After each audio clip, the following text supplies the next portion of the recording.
అదే విధంగా తెలంగాణ ఉద్యమమే నిరుద్యోగ సమస్య. ఈ నిరుద్యోగ సమస్యనే తెలంగాణ రాష్ట్రాన్ని సాధించి వందలాది మంది బిడ్డలు ఆత్మ బలిదానాలు చేసుకొని సాధించుకున్న తెలంగాణలో 10 నెలల్లో నేను 50,000 ఉద్యోగాలు ఇచ్చిన ప్రభుత్వ ఉద్యోగాలను 10 ఏళ్లలో నువ్వు ఎన్ని ఇచ్చినవో లెక్క కట్టు, తలకాయ లెక్క పెడదాం. 50,000కు ఒక్క తలకాయ తక్కువ ఎల్పీ స్టేడియంలో అందరిని పిలుస్తా. 50కి తక్కువ ఉంటే అక్కడ నేను క్షమాపణ చెప్తా. స్వతంత్రం వచ్చినప్పటి నుంచి భారతదేశంలో ఏ రాష్ట్రం కూడా మొదటి సంవత్సరంలో 10 నెలల్లో 50,000 ఉద్యోగాలు ఇవ్వలేదు. నేను సూటిగా సవాలు విసురుతున్న చంద్రశేఖర్ రావు గారికి, రా నీ 10 ఏళ్ల పాలనలో ప్రతి సంవత్సరానికి నువ్వు ఎన్ని ఉద్యోగాలు ఇచ్చినావు? 10 నెలలల్లా నేను 50,000 ఉద్యోగాలు ఇచ్చిన లెక్క కట్టి తలకాయలు మొత్తం ఎల్పీ స్టేడియంలో పిలిపించి అందరిని పెడతా. నువ్వు వాళ్ళ తల లెక్క పెట్టుకో. ఒక్క తల తగ్గిన క్షమాపణ చెప్పడానికి నేను సిద్ధంగా ఉన్నా. అన్ని చిల్లర మాటలే. మా తాత ఉన్నప్పుడే నోటిఫికేషన్ ఇచ్చిండు, మా ముత్తాత ఉన్నప్పుడే మేము ఇవన్నీ చేసినాం అంటాడు. వెనకటికి ఎవడోనంటే వాడిని తాతలు నేతులు తాగుతానంట, ఇప్పుడు వీడు మూతులు నాకిండంట. గట్లున్నది వీళ్ళ మాటలు. చెప్పుకోవడానికి బాగానే ఉంటుంది. మా చచ్చిపోయిన బర్రె పగిలిపోయిన కుండ నిండా పాలిస్తుండని. బర్రె చచ్చింది, కుండ పగిలింది. ఇంకా బుద్ధి మాత్రం మారలేదు వీళ్ళకు. అందుకే ఇవాళ రైతు రుణమాఫీ విషయంలో కానీ, నిరుద్యోగ సమస్య విషయంలో కానీ, ఆర్టీసీలో ఆడబిడ్డలకు ఉచిత ప్రయాణం ఏదైతే ఇచ్చినామో 1,10,00,000 మంది ఆడబిడ్డలు ఈరోజు అమ్మగారి ఇంటికి పోవాలన్నా, రాముల వారిని దర్శించుకోవాలన్నా ఒక్క రూపాయి ఒక్క పైసా లేకున్నా పోవచ్చు. 3,700 కోట్ల రూపాయలు మంత్రి పొన్నం ప్రభాకర్ గారు ఇవాళ ఖర్చు పెట్టి ఆడబిడ్డలకు ఉచిత బస్సు ప్రయాణం ఇచ్చాడు. ఇదే కాదు, ఆనాడు మోడీ ప్రభుత్వం 1,200 రూపాయల సిలిండర్ చేస్తే ఈరోజు ఆడబిడ్డలకు 500 రూపాయలకే సిలిండర్ ఇస్తున్నాం. ఆ శాఖ ఉత్తమ్ కుమార్ రెడ్డి గారు చూస్తున్నారు. అదేవిధంగా ప్యాడీ ఆయన ఏమన్నాడే కేసీఆర్, ఊరేసుకుంటే ఊరేసుకున్నట్టే అన్నాడు. అన్నట్టు ఉండాలి కదా. ఆయన మాత్రం ఫామ్ హౌస్లో 150 ఎకరాలు ఊరేసుకున్నాడు. అవన్నీ లెక్కలు తీసి బయట పెట్టిన వీడియోలతో సహా.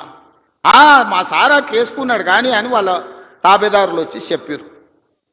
ఆ తర్వాత మన ప్రభుత్వం వచ్చినాక ఉత్తమ్ కుమార్ రెడ్డి గారితో వ్యవసాయ శాఖ మంత్రితో మాట్లాడి వరి పండించాల్సిందే, వరి కొనాల్సిందే, సన్న ఓట్లు వండిస్తే 500 బోనస్ ఇస్తామంటే ఇవాళ 66 లక్షల ఎకరాలల్లా 1,53,00,000 మెట్రిక్ టన్నుల వరి ధాన్యాన్ని ఇవాళ తెలంగాణ గడ్డ పండించింది. స్వతంత్రం వచ్చినప్పటి నుంచి ఉమ్మడి ఆంధ్రప్రదేశ్లో కూడా ఇంత వరి పంట రాలేదు.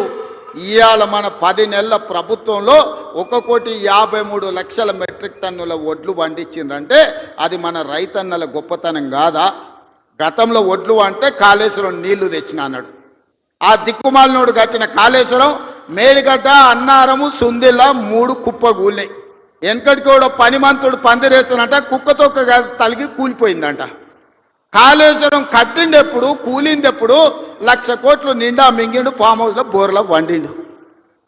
కాళేశ్వరం నుంచి సుక్క నీళ్లు లిఫ్ట్ చేయకుండా ఆనాడు కాంగ్రెస్ పార్టీ కట్టిన శ్రీరామ్ సాగర్ కావచ్చు, లేకపోతే శ్రీపాద ఎల్లంపల్లి కావచ్చు, కల్వకుర్తి, భీమా, నెట్టంపాడు, కోయిల్ సాగర్, శ్రీశైలం, నాగార్జున సాగర్, హంద్రి, నీవా అక్కడ కడితే ఇక్కడ ఈ ప్రాంతంలో తెలంగాణ ప్రాజెక్టులు కడితే ఈరోజు ఖమ్మంలో కట్టిన ప్రాజెక్టులు, వరంగల్లో కట్టిన ప్రాజెక్టులు, నిజామాబాద్, కరీంనగర్లో కట్టిన కాంగ్రెస్ కట్టిన ప్రాజెక్టులతో ఈరోజు 1,53,00,000 మెట్రిక్ టన్నుల వడ్లు ఈరోజు తెలంగాణలో వండినాయి.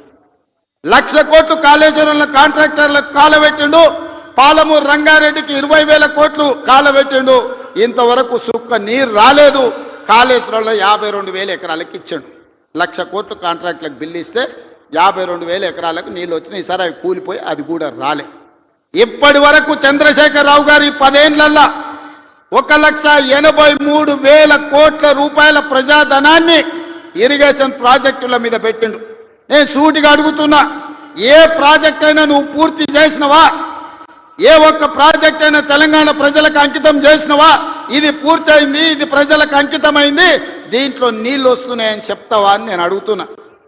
ఇవాళ మల్లన్న సాగర్ అంటాడు, రంగనాయక్ సాగర్ అంటాడు, కొండపోచమ్మ అంటాడు. రంగనాయక్ సాగర్ కడితే రంగనాయక సాగర్ దగ్గర హరీష్ రావు ఫామ్ హౌస్ కట్టుకున్నాడు. 3 దిక్కుల ప్రాజెక్ట్ ఉంటుంది, మధ్యలో ఆయనకు ఫామ్ హౌస్ ఉంటుంది. ఆయనకు 360 డిగ్రీలు వాటర్ ఫ్రంట్ వ్యూ ఉండాలంట. భూసేకరణ కోసం తీసుకున్న భూమిని హరీష్ రావు పేరు మీదకి బదిలీ చేపించుకున్నాడు. ప్రాజెక్టు కోసం సేకరించిన భూములు రంగనాయక సాగర్ సిద్దిపేట దగ్గర ప్రాజెక్టు కోసం సేకరించిన భూములు ప్రాజెక్టుల నుంచి తొలగించి హరీష్ రావు ఫామ్ హౌస్ కట్టుకున్నాడు. దానికి లెక్క చెప్పాల్సింది హరీష్ రావు గారు. ఏం చింత చేయకు, లెక్కలు తీస్తున్నా, నీ లెక్క చెప్తా. కొండ పోచమ్మ ప్రాజెక్టు కట్టిందే కేసీఆర్ ఫామ్ హౌస్ కు కాలువలు తీసుకెళ్లడానికి. ఇవాళ నిజ నిర్ధారణ కమిటీ వేసుకుందాం, కొండ పోచమ్మ ప్రాజెక్టుకు పోదాం. కొండ పోచమ్మ నుంచి డైరెక్ట్ గా కేసీఆర్ ఫామ్ హౌస్ 100 ఎకరాలకు కాలువ డైరెక్ట్ ఆయన ఫామ్ హౌస్లోకి వెళ్ళి తీసుకుపోయాడు.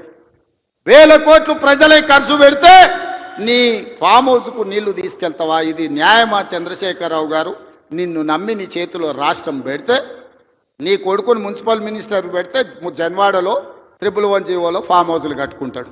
ఆయన బామ్మార్ది ఇంకోటి కట్టుకుంటాడు. అందులో దీపావళి పండుగ వచ్చిందని చిచ్చుబుట్లు కాకుండా సారాబుట్లు పెట్టి దావతులు చేస్తాడు. ఏమనంటే మేము క్యాసినో నడుపుకుంటాం, మేము సారా బుట్లు పెట్టుకుంటాం, కాబట్టి మమ్మల్ని ఏం అనొద్దు అని.